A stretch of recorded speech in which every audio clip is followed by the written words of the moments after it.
YouTube, what's up, man? It's your boy Groovy tapping in, man. I got another banger for y'all, man. In today's video, we got ESPN analyst at the time, JJ Redick, gets destroyed for disrespecting Larry Bird. Man, let's see what this goofy got to say about Larry the Legend, man. I don't understand why people always disrespect the GOATs, man. The MJs, the Larrys, the Magics, the Kareem, the Wilts. I don't understand, man. You know what I'm saying? But I want to see what this man got to say about Larry, man. So before we hop straight into this vid, man, I want y'all to hit the like button, man. Show your boy Groovy some love. Comment down below any video ideas y'all want me to react to next. And last but not least, subscribe, man. Larry Bird is highly regarded as one of the 10 best players in NBA history. He was highly skilled, a great scorer, as well as a great passer. And when it came to his Celtics teams, he was highly valuable to their overall success. Facts. Now, with that being said, Larry Bird, like most older legends, is losing respect as time goes on. And when it comes to ESPN, I was absolutely floored to see a former NBA player insulting Larry Bird and saying point blank he is not one of the greatest shooters in NBA history. Damn. And I think the NBA has gotten way past the balance and watching guys give up dunks to shoot threes on fast breaks. That kind of thing.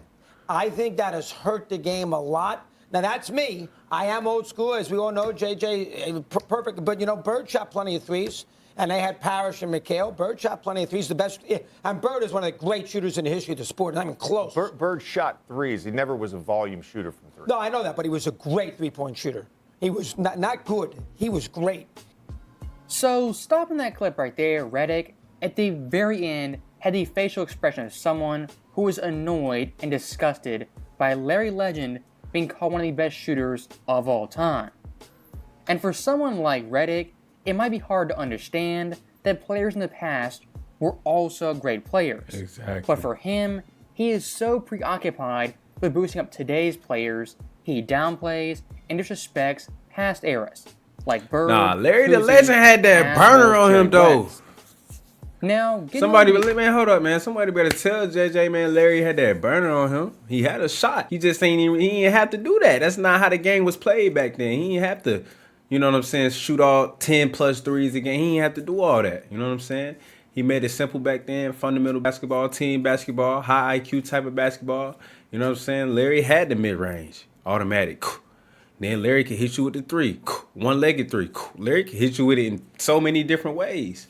You know what I'm saying, man? So, I don't know. JJ got to go back and watch film. Because Larry could shoot the hell out the ball. Actual argument, Larry Bird, in his era, there was a three-point line that was introduced his first year. Man, stop playing. For Bang middle out. school, high school, even college, he had no three-point line. Look, that is some very important Look, told you one leg a lot of off fans glass. either don't know or try to ignore. And one more thing I do want to add. My when God, Bird like, look came at that. into the NBA, he was Ain't actually even a hitting power rim. forward who played primarily on the block. And despite that, in his first year in the NBA, he shot 40.6% from behind the arc. See, look. In terms of percentage, he ranked third in the NBA. He was fifth in total threes and sixth in threes attempted. Like, come on, man. As a rookie off the bat, Larry Bird was the best three-point shooter in 1980. And what makes it even more impressive, out of the qualifiers for three-point shooting, he was the only power forward to make the list, once again proving how much of a unicorn he really was. He's one of the top 5 three-point shooters of all time. That's how good Bird is. Oh, yes. Won three-point shooting contests. He was phenomenal. Bird's a great shooter. Why he doing that? Wait a minute, and Bird didn't shoot. Bird is absolutely one of the greatest shooters ever, but he's not one of the top 5 three-point, top 3, whatever you just said. That's a good question, though. Chat, who y'all top 5 three-point shooters? Who y'all top 5? Who y'all top 5? Is Bird in there? Bird might be in there. I know Curry got to be in there. Reggie got to be in there. Ray Allen got to be in there. You can throw Klay Thompson in there if you want to. Who y'all got, man? Who y'all 5? I might put Bird 5, man. Who y'all got? You see the three-point shooting that he put on, those clinics that he put on at the All-Star game? Again, did you watch? Doggy, it's just math. It's attempts, it's makes, and it's percentage. And there's no way you could ever argue Larry Bird is a top 3 three-point shooter of all time. You can't make that argument. You're basing it on math. Look at the toilet bowl. You're basing it on math and a time when he played. I'm basing it on just shooting.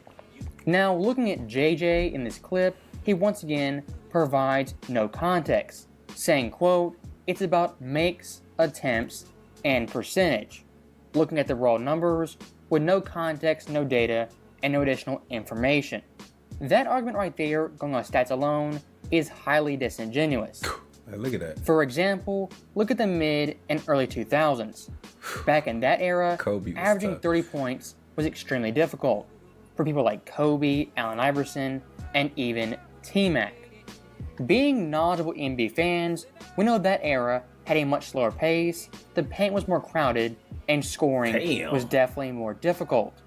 When looking at the raw stats with no context, players in today's league averaging 30 were more efficient compared to Kobe, as well as Iverson. And like Redick said, it's makes, attempts, and percentage. Someone like SGA, off the pure raw stats, was a better scorer than peak Iverson. And someone like Tatum was a better scorer. Damn.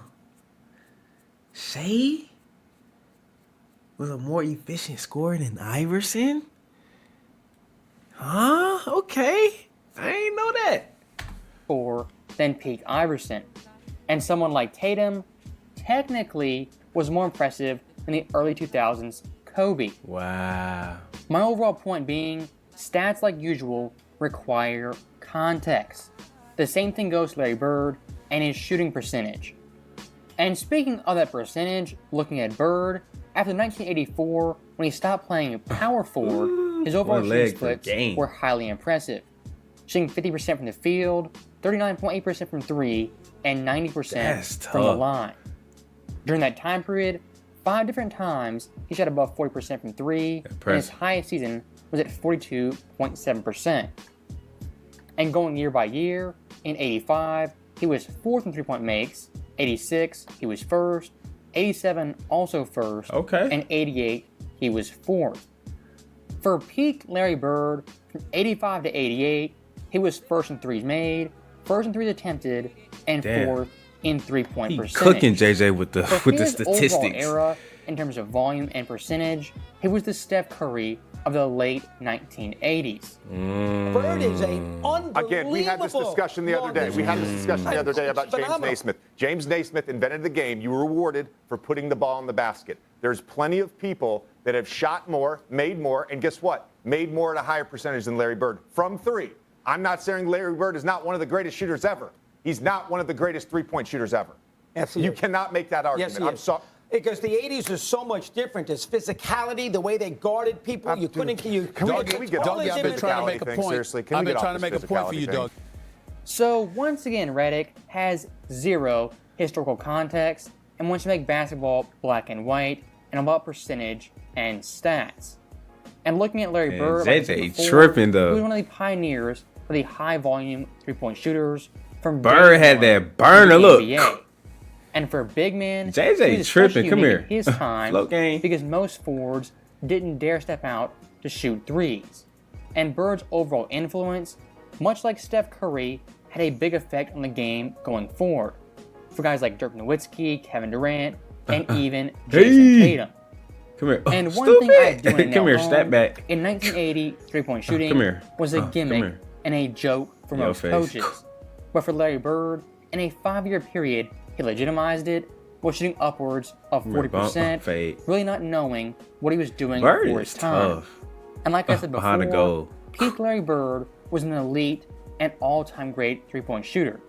As from 85 to 88, he shot 41.4% from behind the arc, and the league average was 29.5%. Wow. Once again showing Bird was light years ahead of the curve. Oh my God, look at that layup. Given his size, volume, as well. Nah, Bird is tough. JJ, you tripping. One more thing I do want to reiterate is stats with 0 context. As any average Joe off the street can look at a box score, look at a percentage, and read it and tell if it's good or bad. But a real smart NBA fan, what they do, they look at the context, the peak, and the overall era.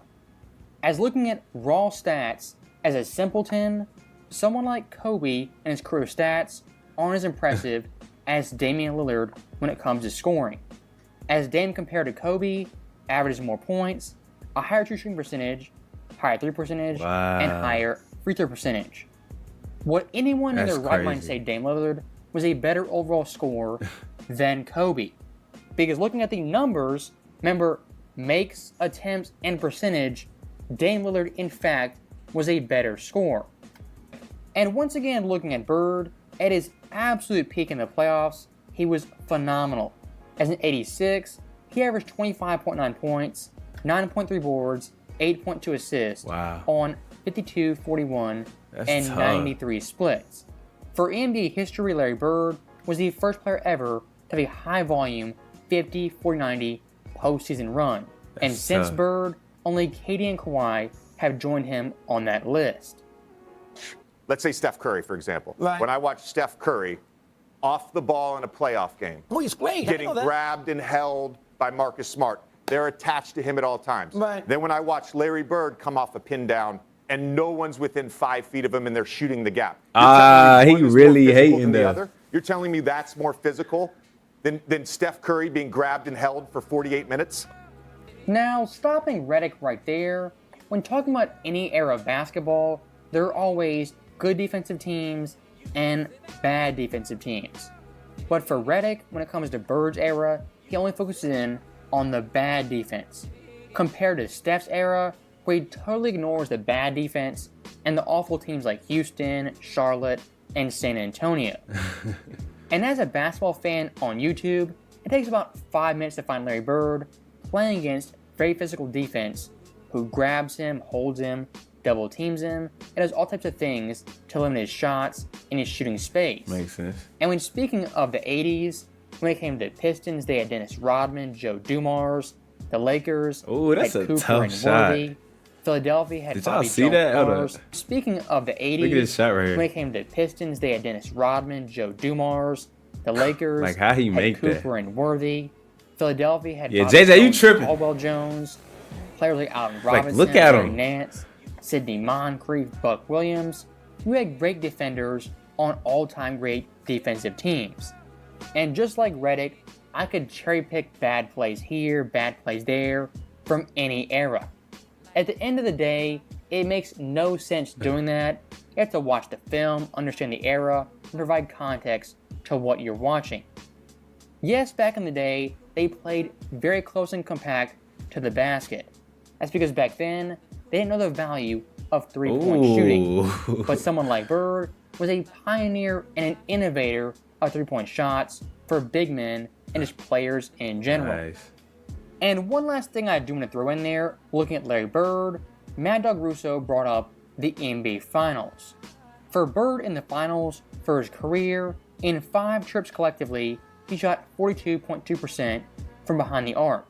And when it came to clutch time play, in the final 5 minutes, shot a staggering 42.8%. If you look at three-point shooting for Larry Bird, at the biggest times when the stakes were highest, he elevated his game and rose to the occasion. And like Pat Riley said, Larry Legend is the guy you want taking the shot when the clock's winding down. So that right there is my last overall point. And when it comes to Bird, I personally think he's a top 10 shooter of all time. Top 10 for sure. Top 5, I definitely wouldn't push back too heavily, given his era and how good he was. Top 5 is like, And for Redick, but top as you 10 guys for know, sure. I am not a big fan of him or his takes regarding past legends. As always, thank you guys for watching. Hope you enjoyed it. I'll see you next time. Larry Bird was cold, man. Like, what are we talking about? Larry Bird was a great shooter. One of the best shooters of all time, for sure. I definitely got Bird in my top 10, for sure. Best shooters of all time. What y'all think? Y'all got him in y'all top 5. Who y'all top 5 greatest shooters of all time? Y'all let me know in the comments down below, man. But this take on JJ, I ain't really like it. But, you know, it's his opinion. And he was hating a little bit on my boy Larry, man. But I definitely got him top 10. Where y'all got Larry Bird as y'all greatest shooters of all time? Y'all let me know in the comments down below. If y'all like that reaction, man, hit the like button. And last but not least, subscribe. Y'all know what's going on. Groovy signing out.